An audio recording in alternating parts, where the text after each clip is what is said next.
Now I am going to invite Mr. Amal Jasingha, the main speaker of the event, to present why Sri Lanka is the best destination for sourcing in the world. Mr. Amal Jasingha, Immediate President, National Chamber of Exporters. Mr. Jasingha has been an active member of Sri Lanka Institute of Marketing, serving on their executive committee for many terms and has served as a judge at the SLIM Awards. He was one of the architects of the National Business Excellence Awards conducted by the National Chamber of Commerce. He is a visiting lecturer at the Universities of Sri Jayawardhanapura, Kelaniya and Colombo, the Sri Lanka Institute of Development Administration, and is an examiner at the Sri Lanka Institute of Marketing, where he also serves as a research project supervisor. Over to you, Mr. Jasingha.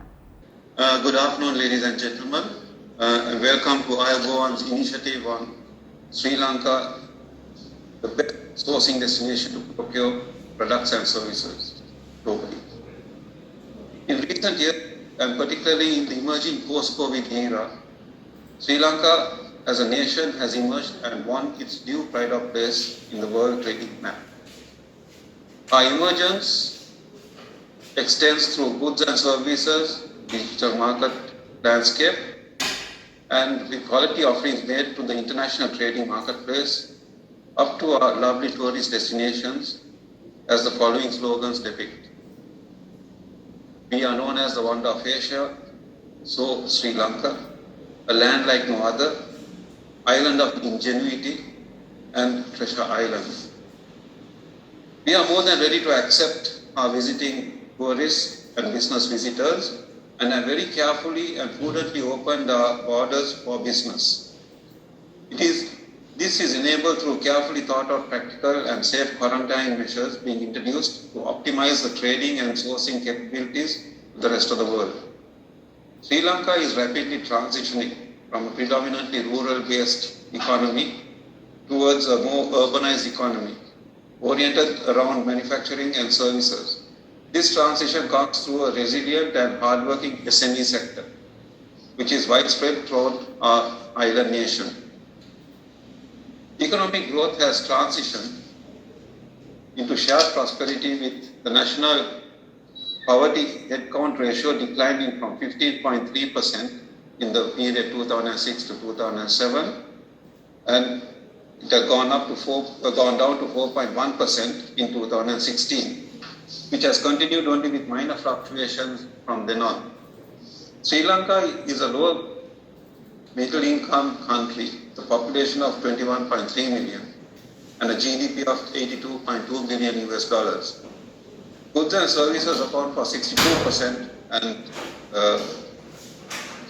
38% of exports respectively. The country's unrealized potential to increase existing exports lies within its home region and to the European region and the Americas. Export diversification strategy that Sri Lanka exporters have adopted has brought about forays into diamond cutting, polishing and finishing, which is an offshoot of our ancient culture of the gem industry of eons ago. This has an unrealized export potential to these regions of around 427 million US dollars. Other products include foundation garments of all types of material and solid and pneumatic tires, as well as a whole host of non-traditional items which meet the needs and wants of an emerging and sophisticated global consumer, millennials included. The driving force behind Sri Lanka's export diversification efforts involves the relatively strong participation of SMEs and women in the workforce, maintaining the highest ethical and sustainable production standards. The driving force behind Sri Lanka's export diversification efforts involves the relatively strong participation of SMEs and women, maintaining the highest ethical and sustainable production standards. The non-traditional diversification areas include woven fabrics, air conditioning, machines incorporating refrigerated unit for synthetic fibers, etc. Small firms in Sri Lanka perform well in having investments financed by banks and dealing with regulations. Sri Lanka's manufacturing industry presents a conundrum. Despite a low minimum wage of $67 per month, global retailers do not look to the country for mass production. Instead, it has become a niche player and has leaned on that throughout the pandemic. The island nation saw apparel exports of $5.3 billion in 2019, solidifying its reputation for compliance, high labor standards, ethical integrity, and speed of delivery. Apparel accounts for more than 40% of our total exports, with the European Union and the US being the major markets. It also makes up to 7% of the country's gross domestic product and giving employment to more than 15% of the country's workforce of 400,000. Tourism accounts for 11% of the country's GDP, and the government of Sri Lanka, in support of the tourist industry and SMEs, and for the sustenance of these sectors, has introduced a moratorium on bank loans, which would very likely be extended to longer terms as a lifeline thrown to develop and maintain these industries.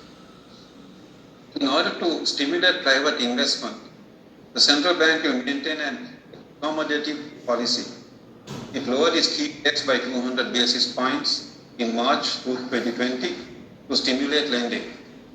Inflation is expected to remain high due to rising demand and import controls, which reduce competition within the domestic market. On the aspect of the digital arena of trade, a boom in the digitized business could be observed, and we believe it is a major step towards reaching niche markets.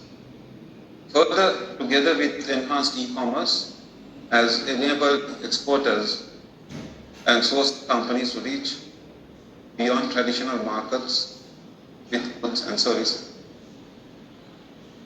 Sri Lanka has excellent capabilities in branding aspects of products, such as packaging, labeling, meeting international standards, as well as being innovative and sustainable in emergent product offerings.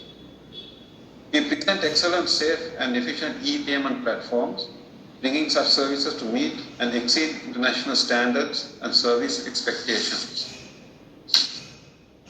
Our splendid tourism sector has carried out digitization of experiential tourism, such as virtual tours, safaris, which are ways to promote tourism from a different marketing angle. We have opened our borders through very carefully planned out procedures for tourists to visit with minimal restrictions, enhancing the 6 A's of destinations, such as attractions, accessibility, amenities, availability, activities, ancillary services as key requirements. Sri Lanka's export strategy trusts sectors, boat and shipbuilding exports is being combined to bring a value-added service with the nautical tourism sector as well. We believe that one sector cannot survive on its own, and we see the benefit for Sri Lanka to merge in offering to serve the world better. Sri Lankan manufacturers and business ventures, especially in the SME sector, now transforms towards being export ready, and it is capable to cater to global buyers with much confidence with the engagement with the digital marketplace. We cordially invite investors, visitors, buyers, and budding entrepreneurs who are connected today with the iBoan platform to source your products and services from our beautiful island nation, which has a treasure trove of talent, competencies of quality manufacturing, as well as supplying quality products and services. Thank you. Thank you, Mr. Jasinghe, past President of National Chamber of Exporters, Sri Lanka.